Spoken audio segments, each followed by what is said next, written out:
I gave the most intimate part of myself to a man I trusted with my entire being, and he responded by telling me that the sound of my breathing disgusted him.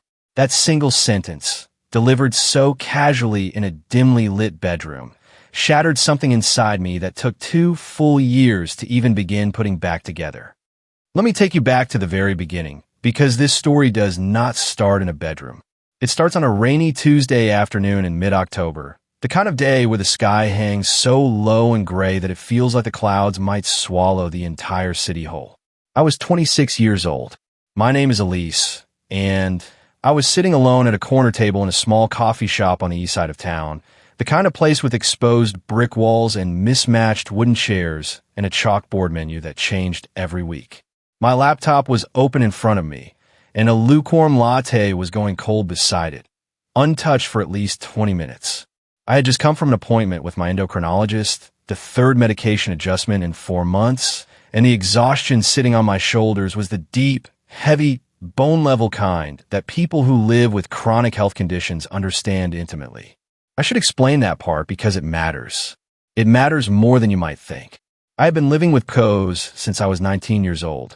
Polycystic ovary syndrome. If you're not familiar with it, consider yourself fortunate. It is a hormonal condition that touches nearly every system in your body.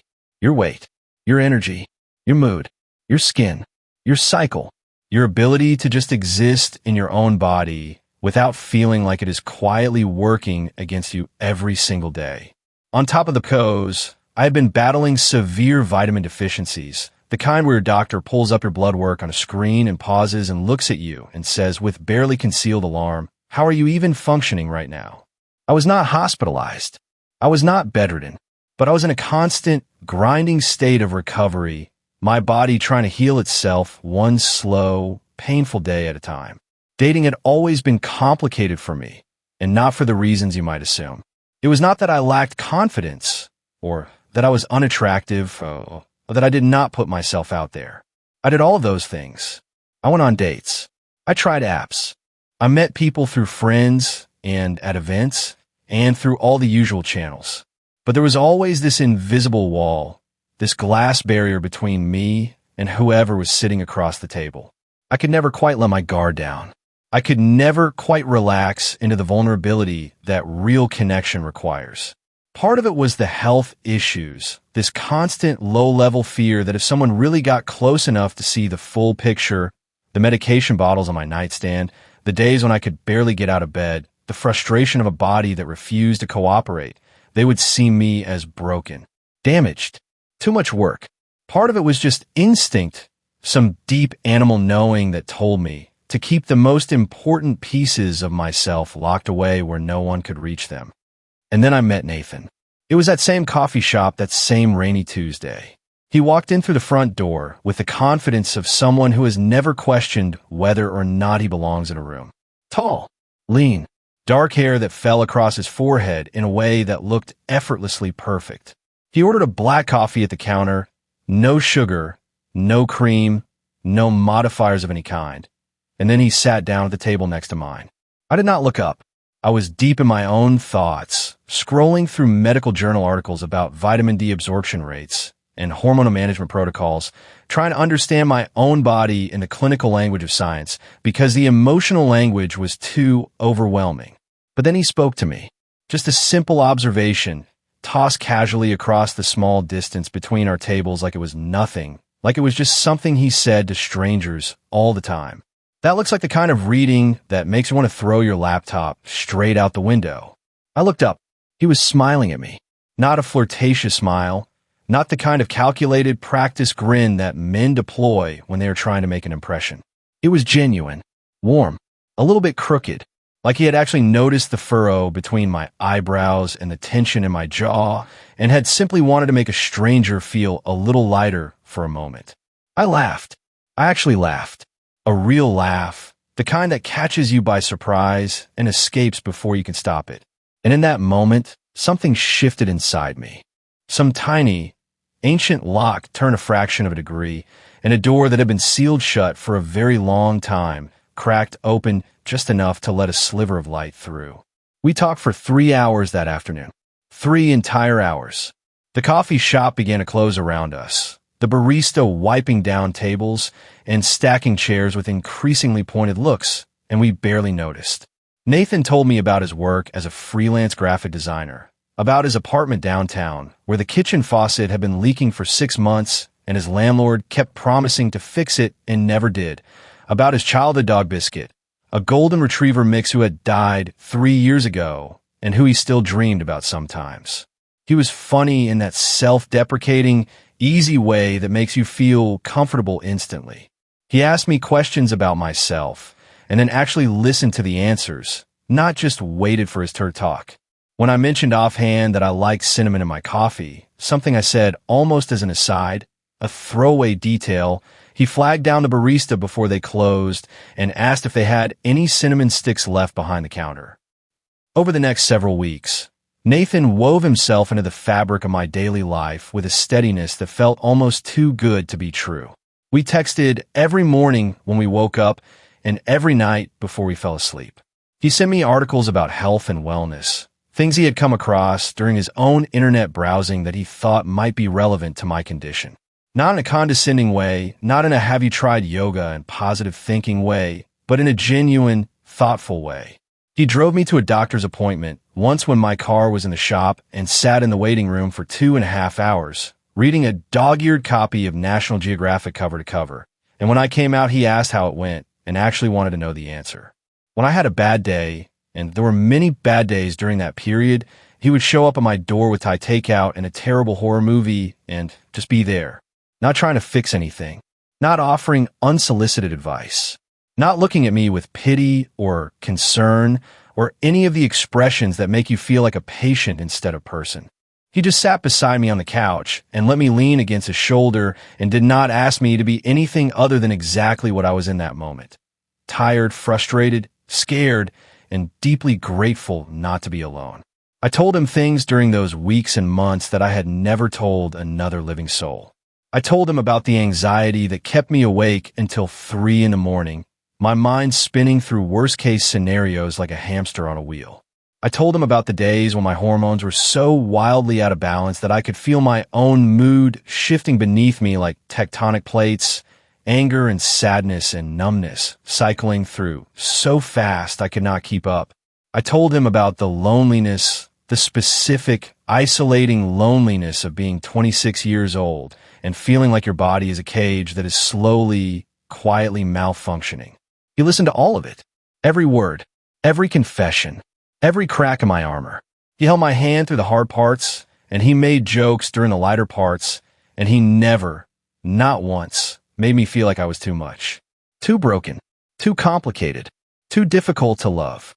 And slowly, gradually, like ice melting in spring, like a flower turning toward the sun in time-lapse photography, I began to feel something I had never in my 26 years of life felt with another human being. Safe. Completely, utterly, terrifyingly safe. Now I need to tell you something deeply personal, and I share it not because I want sympathy or admiration or judgment, but because it is absolutely essential to understanding the magnitude of what happened next. At 26 years old, I had never been intimate with anyone. Not because of religious conviction, not because of some moral stance or purity culture ideology, though I respect anyone who makes that choice for those reasons. I had simply never, in over a decade of dating and trying and hoping, met anyone who made me feel secure enough to be that vulnerable. Intimacy, true intimacy, the kind where you strip away every defense and every pretense and stand completely exposed before another person, requires a depth of trust that I had never been able to give. My body, with all its complications and imperfections and ongoing battles, felt like a secret I was carrying, something precious and fragile that I could not bear to hand to someone who might drop it. But Nathan had earned that trust. Through months and months of patience and consistency and what I genuinely believed was real, deep, unwavering love, he had shown me that I could let someone in, that I could be vulnerable without being destroyed, that there existed in this world at least one person who could see all of me, every flaw, every struggle, every scar, and choose to stay. So I made the decision, the single biggest decision of my life up to that point. I decided to give Nathan my first time. I remember every detail of that night with the kind of searing clarity that only comes from moments of extreme emotional intensity. It was a Friday evening in late February. The air outside was cold and sharp, and through Nathan's bedroom window, I could see the orange glow of streetlights reflecting off wet pavement. His apartment was warm, almost uncomfortably warm, because he always kept the heat turned up high. There were candles burning on a nightstand, 2 of them in glass jars, not because he had arranged them for the occasion, but because he always had candles going. It was just a thing about him that I had found endearing. The sheets on his bed were gray. The pillowcase smelled like his shampoo, something with cedar and eucalyptus, clean and masculine. My heart was pounding so hard I could feel it in my fingertips. My hands were trembling, the fine, barely perceptible tremor of someone whose nervous system is firing on every cylinder simultaneously. My breathing was shallow and quick, and it had been that way since the moment I walked through his front door and understood that tonight was the night. I was not breathing fast because I was out of shape. I want to be crystal clear about that. I was not breathing fast because I was unhealthy or unfit or any of the things that would later be thrown at me like weapons. I was breathing fast because I was scared, because I was excited, because I was overwhelmed by the enormity of what I was about to do, because my body, my complicated, embattled, imperfect body, was doing its best to manage a flood of adrenaline and emotion and anticipation that would have overwhelmed anyone. And there was pain, real, physical pain, the kind that catches your breath and makes your jaw clench and forces you to grip the sheets so hard your knuckles turn white and your fingers ache. I knew there might be pain. I had read about it, talked about it with my doctor, prepared myself for it as much as you can prepare yourself for something you have never experienced. But knowing it intellectually and feeling it physically are 2 very different things. And in that moment, the reality of it was sharper and more consuming than anything I had anticipated. I did not say anything. I did not want to ruin the moment. I did not want Nathan to feel guilty or to stop or to look at me with that expression of concern that would have made me feel like a patient instead of a partner.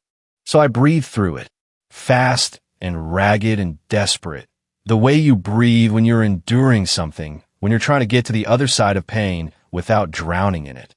Nathan never asked if I was okay. I need to say that again because I need you to feel the weight of it. He never once asked if I was okay. Not a single time during the entire experience did he pause to look at my face and check for signs of discomfort. Not once did he reach for my hand or whisper something reassuring or do any of the dozens of small, instinctive things that a person who genuinely cares about their partner would do during a moment of such profound vulnerability. He knew this was my first time. He knew about my health conditions. He knew what this meant to me.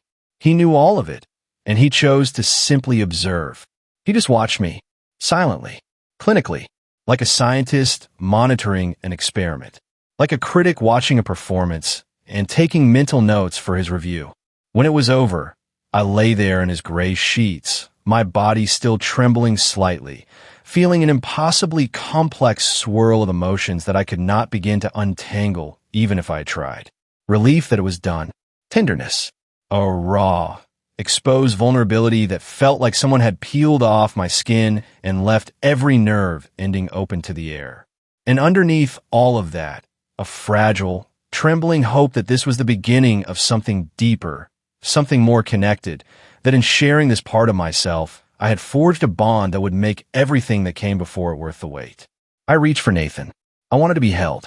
I wanted to press my face against his chest and hear his heartbeat and feel his arms around me and hear him say something, anything, that would tell me this had meant something to him too, that I had meant something. What he said instead will haunt me for the rest of my life. He told me he had lost his attraction to me. He said the words so casually, so flatly, with such complete absence of emotion, that for a moment I thought I had misheard him. I actually propped myself up on one elbow and looked at his face, searching it desperately for some sign that he was joking, that this was some kind of terrible, misguided attempt at humor that I was not getting. He was not joking. His expression was calm, neutral, analytical, like he was a doctor delivering test results. "You're breathing," he said. It was really fast, like you have no stamina at all. It made you seem overweight, like you don't work out. The blood drained from my face so fast I felt dizzy. My stomach dropped like I had stepped off the edge of a building and the ground had simply ceased to exist. My throat closed. My vision blurred. My hands, which had been reaching for him just moments before, went ice cold, as if every drop of warmth had been sucked out of my body instantaneously. "I'm not overweight," I whispered. And I was not. I was a perfectly healthy weight for my height. I was not an athlete, no, but I was not unhealthy. The breathing, the rapid, shallow, desperate breathing that had apparently revolted him, was not a sign of poor fitness. It was the breathing of a woman who was nervous and in pain and experiencing something for the first time. It was the breathing of a body fighting hormonal imbalances and vitamin deficiencies. It was the breathing of a human being at her most vulnerable. Nathan shrugged. He actually shrugged. A casual, dismissive elevation of the shoulders, like we were debating what to order for dinner instead of discussing the most intimate moment of my entire life. "I know you're not actually overweight," he conceded, as though that clarification should have fixed everything. "I just felt like you were because of your breathing and your stamina." It was kind of turn off. I lay there in that bed, in those gray sheets that smelled like cedar, and I felt something inside me crack. Not shatter. Not break cleanly into pieces that could be swept up and glued back together. Crack, like a fault line opening slowly beneath the surface. Imperceptible to anyone watching from above, but devastating in its implications. The kind of damage that does not show on the outside, but fundamentally, irrevocably alters the landscape beneath. I cannot speak. I cannot cry. I cannot move. My body entered a state that I would later learn has a clinical name, the freeze response. It is a trauma reaction hardwired into our nervous systems from millions of years of evolution, where the brain, overwhelmed by a threat it cannot fight or flee from, simply shuts everything down. You go blank. You go numb. You disappear into a small, dark room inside your own mind because the alternative, feeling the full force of what is happening to you, would be more than your system can bear. And it was in that frozen, blank, devastated silence that Nathan chose to tell me a story. He began speaking in a conversational tone, like we were friends catching up over coffee, like he was sharing an amusing anecdote from his weekend. He told me about a woman he had been with before me, a hookup somebody had brought home and slept with. He told me that after they were intimate, the woman had ended up crying in his bed. Crying because he had told her he was not attracted to her. He told this story with zero empathy, zero remorse, zero recognition that he was describing something cruel, something that had caused another person genuine pain and humiliation. He told it the way you might tell someone about a funny thing that happened at the grocery store. His voice was light, almost amused, like the memory of making a woman cry in his bed after intimacy was just a colorful chapter in his personal history, something that happened, nothing more. And lying there in my frozen state, staring at the ceiling of his bedroom while the candles flickered shadows across the walls, I understood something with a clarity that cut through the numbness like a blade. He was not telling me this story as a casual aside. He was not sharing it because the memory had randomly surfaced. He was telling me this story as a warning, as a declaration. He was telling me, in his own twisted, emotionless way, this is what I do. This is who I am.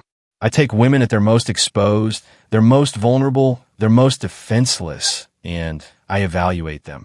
I critique them. I reduce them to their physical performance and find them wanting. And then I tell them, calmly, clinically, without a trace of compassion, exactly where they fell short. I know what some of you are thinking right now. You are thinking, why didn't you leave? You are thinking, why didn't you get up, get dressed, and walk out that door? And from where you're sitting, warm and safe, and removed from the situation by the comfortable distance of screen, that seems like such an obvious, easy thing to do. Of course you would leave. Anyone would leave. But I need you to understand what it is actually like to be inside that moment. When someone you have trusted completely, someone you have given the most carefully guarded part of yourself to, someone you believed with your whole heart was safe and good and worthy of your most vulnerable offering, turns around and drives a knife into that trust with surgical precision, your body does not respond with righteous anger. It does not respond with clear thinking and decisive action. It responds with shock. Pure, total, paralyzing shock. Your limbs go heavy. Your mind goes blank. Your voice disappears somewhere deep in your chest and will not come out no matter how hard you try. You are not choosing to stay. You are not deciding to remain in that bed beside that person. You are frozen. Your nervous system has made the decision for you, and the decision is do not move. Do not speak. Do not feel. Just survive this moment. That is what happened to me. I lay there, perfectly still, barely breathing, while the man I had trusted more than anyone in the world told me about another woman who had cried in his bed because of him, and I understood with sickening, stomach-turning clarity that I was now that woman. I was the next chapter in his collection of stories. I was the next anecdote he would tell some future woman, casually, over coffee, without a trace of empathy. The days and weeks that followed exist in my memory as a blur punctuated by moments of sharp, excruciating clarity. Nathan, astonishingly, incomprehensibly, did not want to break up. He did not want to end things. He still wanted to be with me. He just wanted me to fix the problem being my body's natural response to fear and pain and vulnerability. He wanted me to improve my stamina, to work out more, to get in better shape, to meet what he called, without any apparent awareness of how dehumanizing the phrase was, his functional standards. He used those exact words, functional standards, as if I were a piece of equipment being evaluated for performance compliance, as if intimacy were a fitness test and I had failed to meet the minimum requirements. I remember sitting across from him at his kitchen table a week after that night, my hands wrapped around a mug of tea that had gone cold because I could not bring myself to drink it, while he outlined his suggested plan for my improvement. More cardio, he said. Maybe yoga for breathing control. He had been looking into fitness apps. He pulled out his phone and turned the screen toward me, showing me a workout program he thought would help. He was smiling. Not a cruel smile, not a mocking smile, but a helpful one, encouraging like a personal trainer meeting a new client. Like he genuinely believed he was doing something kind by offering to help me become good enough for him. I looked at his face across that table. That face I had once found so handsome, so kind, so safe that I had given it the most precious thing I had to give. And for the first time, I saw it clearly. I saw past the dark hair and the crooked smile and the warm eyes that had fooled me for months.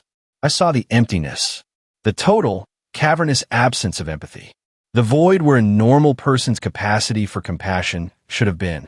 I saw a man who could watch someone he supposedly cared about in physical pain and emotional turmoil during the most vulnerable moment of her life and think only about his own level of attraction. A man who could tell a story about making a woman cry and feel nothing.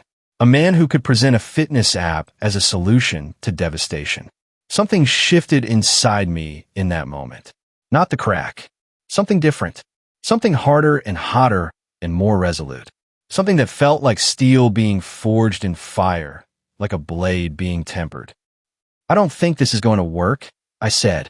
The words came out calm and steady, which surprised me, because inside I was anything but calm and steady. Inside I was screaming. Inside I was shaking apart. But my voice was level and my eyes were dry and my hands did not tremble. And I think that surprised Nathan too, because he looked at me with genuine confusion, his head tilting slightly to one side like a dog hearing a strange sound. But we can work on this, he said. I've been looking into some programs that could really help with your endurance and your breathing patterns. It wouldn't take that long. A few months, maybe. I'm willing to be patient. No, I said. We can't. I stood up. I picked up my bag from the back of the chair. I walked to the front door of his apartment, the same door I had walked through dozens of times before with butterflies in my stomach and warmth in my chest. As I reached for the handle, he spoke one last time, and the words he chose are tattooed on my memory as permanently as if they had been etched there with a needle. You're overreacting.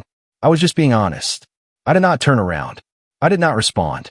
I did not give him the satisfaction of seeing my face crumble, which it did, the moment I was in the hallway and the door was closed between us.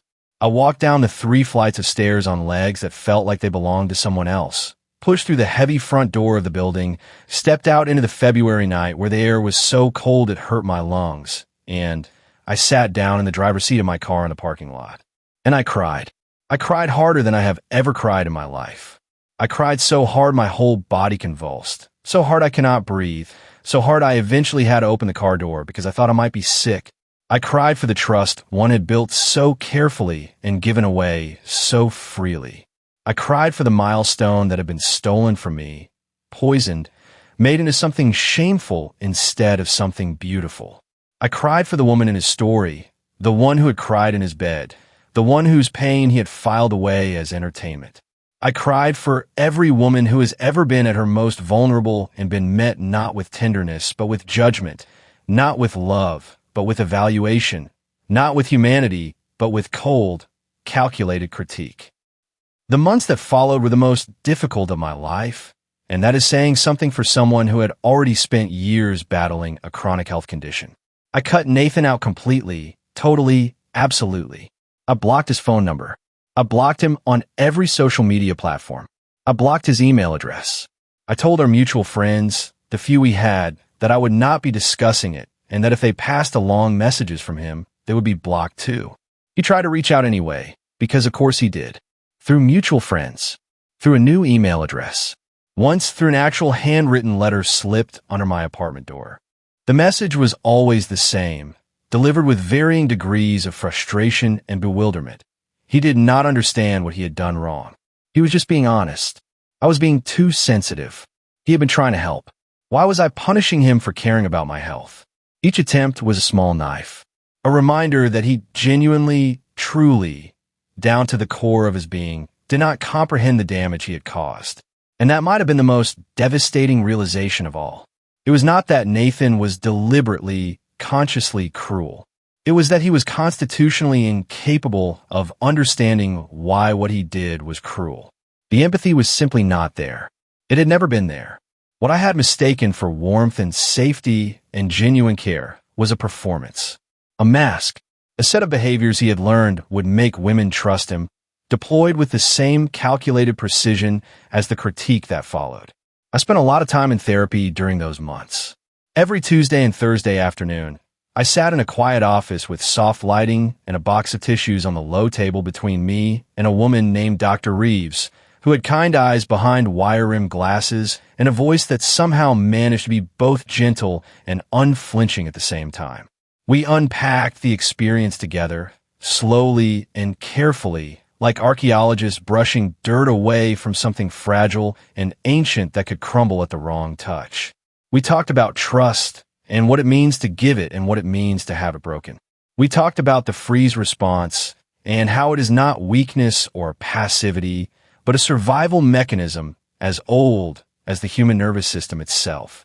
We talked about PCOS and chronic illness, and how living in a body that is always fighting itself can make you feel broken in ways that have nothing to do with reality and everything to do with perception.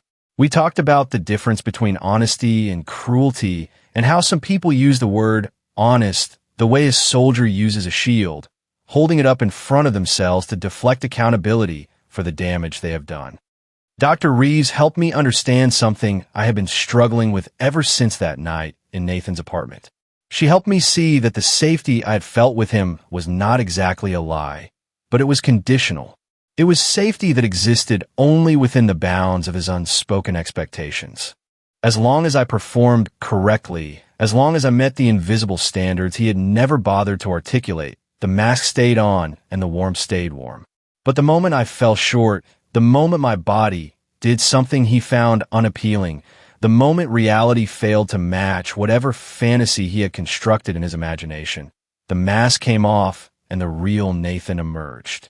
And the real Nathan was someone who could watch a woman in pain and think only about his own level of arousal. Someone who could reduce the most profound act of trust another person can offer to a stamina test. Someone who could shrug. She also helped me understand that what Nathan called honesty was not honesty at all. True honesty, real honesty, the kind that strengthens relationships instead of destroying them, comes from a place of care. True honesty sounds like, I noticed you seemed uncomfortable. Are you okay? True honesty sounds like, I want to talk about something difficult, and I want you to know that I'm bringing this up because I care about you and about us. True honesty is delivered with awareness of the other person's vulnerability, with gentleness, with empathy, with love. What Nathan did was not honest. What Nathan did was callous. It was cold. It was the behavior of someone who has the emotional range of a spreadsheet and the empathy of a rock. Calling it honesty was an act of cowardice, a way to avoid taking responsibility for the pain he caused by dressing it up in the language of virtue. 2 full years have passed since that night. 2 years since I walked out of Nathan's apartment and sat in my car and cried until there was nothing left in me, until I was hollow and empty and exhausted. And in those 2 years, something remarkable has happened. I got healthier, not because Nathan told me to, not because I took his fitness app suggestions to heart, not because I internalized his criticism and decided he was right, that I needed to meet his functional standards, that my body was a problem to be solved. I got healthier because I removed the toxin from my life. Because without Nathan's constant, subtle, insidious evaluation, without the invisible pressure to perform, without the weight of knowing that someone was always watching, always measuring, always finding me slightly insufficient, my body was finally able to do what it had been trying to do all along. My PCOS symptoms improved dramatically. The hormonal spikes and crashes that had been ravaging my system for years began to level out. My vitamin deficiencies, which had been stubbornly resistant to supplements and dietary changes, slowly corrected themselves. My energy came back, not in a flood, but in a gradual brightening, like the sky lightening by imperceptible degrees before dawn. I started sleeping through the night. I started eating with pleasure instead of anxiety.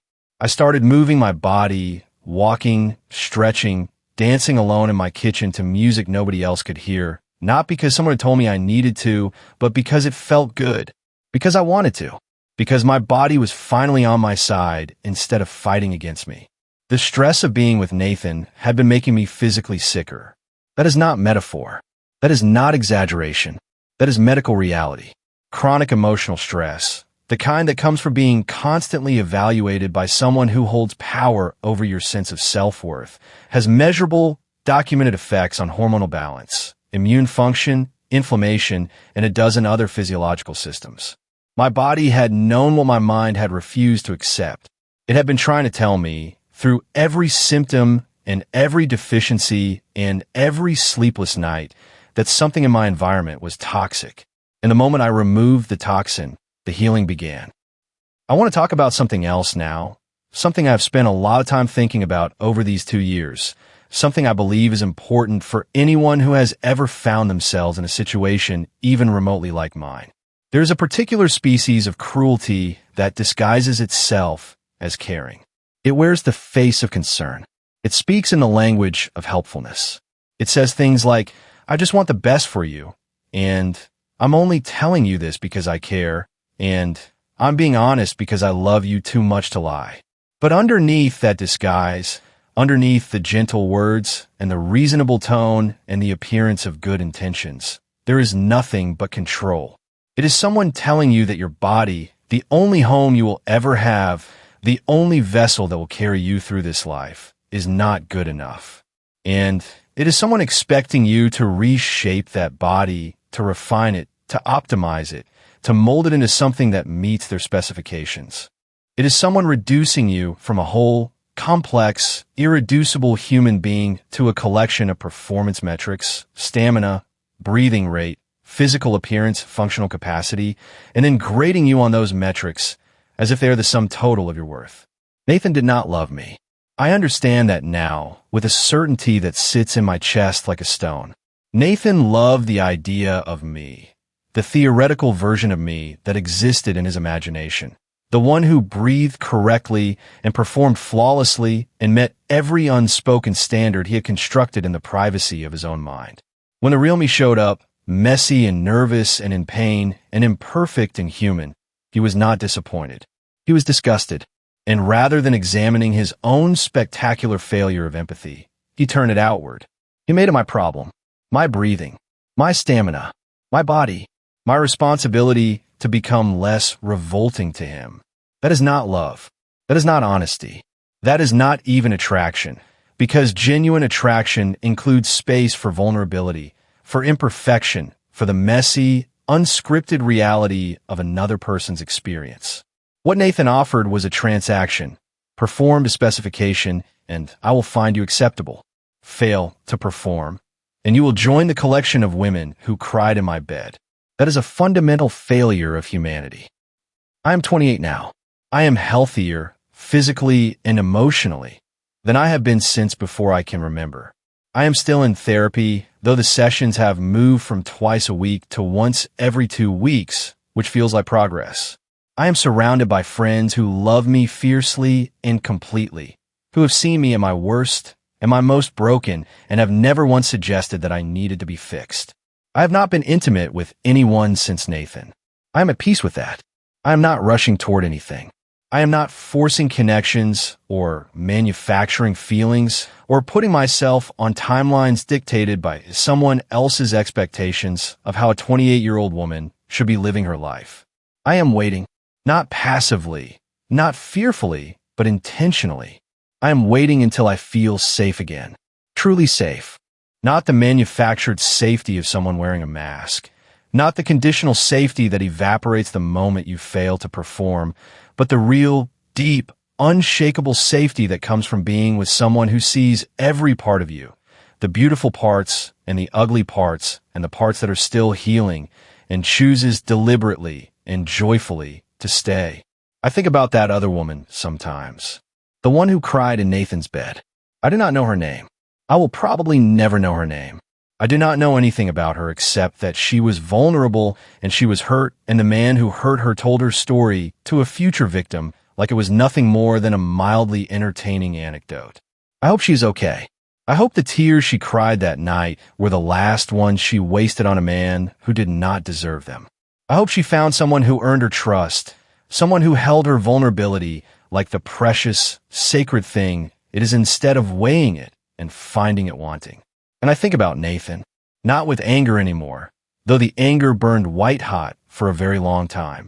Not with hatred, though that was there too, in the darkest months, when I would lie awake at 3 in the morning replaying his words in my mind and clenching my fists so hard my nails left marks in my palms.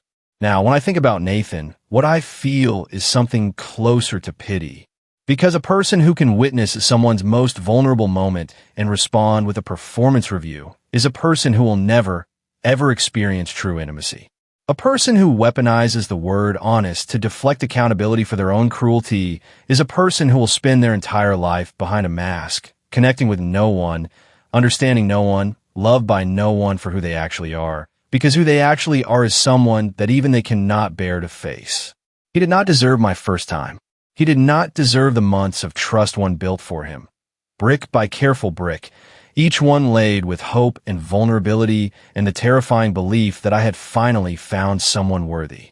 He did not deserve the care I gave him, the worry, the tenderness, the 1,000 small acts of love that I offered freely because I believed he was offering the same in return. He got all of those things, and he squandered them, and I cannot change that. I cannot go back and unlive that night. I cannot recover what was taken from me, but I can choose what I do with the pain he left behind. I can let it harden me, calcify me, turn me into someone as cold and defended and unreachable as he is. Or I can let it teach me. I can let it show me, with blinding clarity, what I will never again accept. I can let it be the fire that burns away everything false and leaves behind only what is real and strong and unbreakable. To anyone listening who has been in a situation like mine, who has trusted someone with your most vulnerable self and been met with cruelty disguised as candor, I want you to hear this clearly. It was not your fault. Your body is not a problem to be solved. Your breathing, your nervousness, your pain, your imperfections, these are not failures. They are evidence that you are human. They are proof that you were brave enough to open yourself to someone, to risk everything for the chance at connection. And the fact that the person you chose could not honor that bravery says everything about them and nothing about you. You deserve someone who asks if you're okay. You deserve someone who notices the tension in your jaw and the tears gathering in the corners of your eyes and chooses, instinctively and without hesitation, to hold you instead of judge you. You deserve someone whose first response to your vulnerability is not evaluation, but tenderness. You deserve someone who understands that intimacy is not a performance. It is an act of courage. It is one of the bravest things a human being can do. You deserve safety. Real, unconditional, unwavering safety. The kind that does not come with terms and conditions and performance benchmarks and functional standards. The kind that simply is, that exists because the person beside you has decided that your comfort matters more than their critique, that your trust is more valuable than their opinion, that loving you, all of you, exactly as you are, is not a burden to be endured but a privilege to be honored. It took me 2 years to understand that. 2 years of therapy and tears and slow, painful healing. 2 years of learning to trust myself again before I could even begin to think about trusting someone else. But I am here. I am standing. I am breathing, fast or slow, however my body needs to breathe in any given moment, and I'm not apologizing for it. Not anymore. Not ever again. Thank you for listening to this story. If it resonated with you, if it made you feel seen or understood, or even just a little bit less alone, then sharing it was worth every difficult word. Subscribe for more stories, and I will see you in the next one. Guys, we're getting close to 1,000 subscribers on this channel. If you haven't subscribed yet, please consider it. It really helps push us toward that goal. Thanks for making this dream come true.